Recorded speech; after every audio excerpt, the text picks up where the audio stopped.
Control freak, it could be your key to success, spiritual and financial. This is Pastor Bennett of Grace in the Park Ministries. Remember, God doesn't want you saved and broke. Let's get started. Have you ever been called a control freak? I know I have. And guess what? If you're a control freak, then you have a characteristic of rich people. What was meant to be an insult is actually a compliment. Now, before you start throwing tomatoes, hear me out. I'm not saying everyone who's a control freak is automatically rolling in dough, but I am saying that the tendency to take control, to manage things effectively, to be organized and detail-oriented, these are traits often shared by successful people, including those who achieve financial success. Think about it.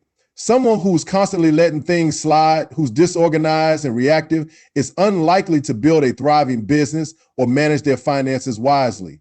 Building wealth, achieving goals requires a degree of control over your time, your resources, your decisions. Now, there's a healthy and unhealthy side to control, of course. The unhealthy side is where you become rigid, inflexible, and domineering. That's not what I'm talking about. That kind of control leads to stress, broken relationships, and ultimately failure. What I'm talking about is intentional control. It's about being proactive, not reactive. It's about setting goals and making a plan to achieve them.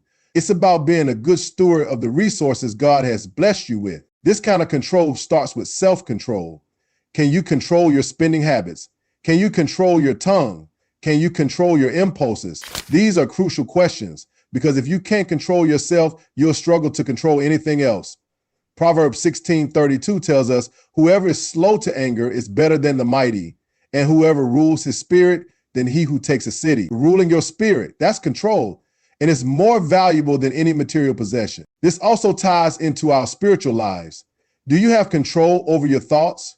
Do you have control over your actions? Are you actively working to bring every area of your life under the control of the Holy Spirit? Spiritual growth requires discipline, it requires intention, it requires control, just like financial growth.